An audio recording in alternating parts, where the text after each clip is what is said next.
नमस्ते। मेरा नाम नीतू है और आप देख रहे हैं माँ, घर और जज्बात। यहाँ हम उन कहानियों की बात करते हैं जो हर घर में जी जाती हैं, कभी माँ की ममता में तो कभी बेटी के जज्बात में। आज की कहानी भी एक ऐसी ही सच्चाई है जो दिल को छू जाएगी। चलिए शुरुआत करते हैं। उस घर में कुछ भी नया नहीं था, बस एक नया चेहरा आया था, कविता। साधारण सी सीधी सादी लड़की, लेकिन आंखों में गहराई थी। शादी बड़ी धूमधाम से हुई और सबने बाहर से खुशियां मनाई, लेकिन हर खुशी के पीछे एक परछाई होती है। उस घर की परछाई थी वंदना, घर की बड़ी बहू। वंदना को डर था कि नई बहू आएगी तो उसका रुतबा छिन जाएगा। माँ जी अब उसी को ज्यादा मानेंगी। शादी के पहले ही दिन से वंदना ने अपने मन में साजिशें बुननी शुरू कर दी थीं। कविता ने ससुराल में पहली सुबह उठकर जब रसोई में हाथ लगाया तो वंदना ने ताना मारा, अब तो नई बहू रोटी भी इंटरनेट से देखकर बनाएगी क्या।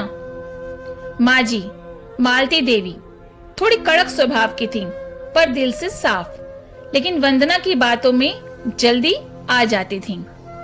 धीरे धीरे वंदना हर रोज कुछ न कुछ माँ जी के कान में घोलने लगी। माँ जी कविता ज्यादा बात करती है, रवि से भी नहीं, पर मनोज भैया से जरूर बतियाती है। उधर कविता हर रोज घर के काम, बड़ों का सम्मान और सबका दिल जीतने में लगी रहती, लेकिन जिस दिल को सबसे ज्यादा जीतना चाहती थी वही सबसे ज्यादा गलत फहमियों में था, उसका पति रवि।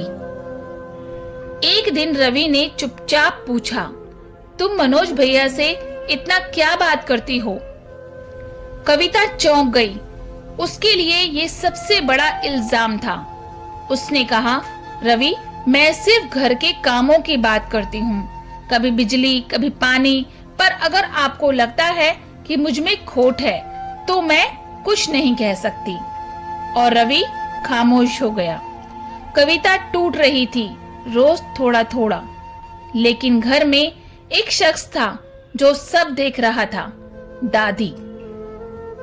बूढ़ी आंखों ने सब कुछ देखा था और अब कविता की आंखों में सच्चाई साफ दिखाई देती थी। एक दिन दादी ने कविता से कहा, बेटा तू सह ले, पर खुद को मत तोड़, वक्त आता है और जब आता है ना तो सच जोर से बोलता है। और फिर एक रात, वो रात आई जब साजिश का पर्दा खुद ब खुद गिरा।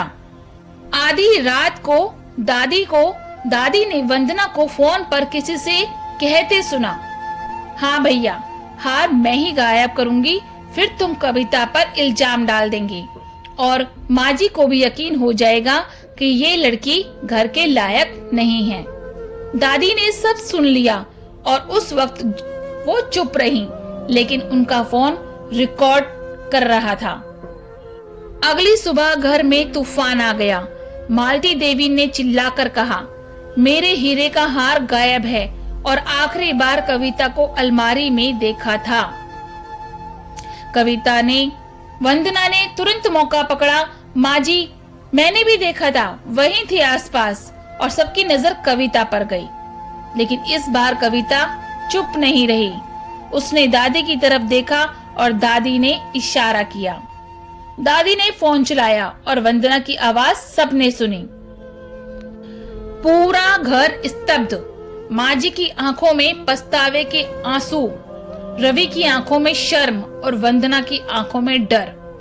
उस दिन कविता ने कुछ नहीं कहा, सिर्फ एक बार माँ जी के पैर छुए और कहा, माँ जी मैं बदनामी से नहीं डरती, लेकिन जब अपने ही सवाल करें तो बहुत चुभता है।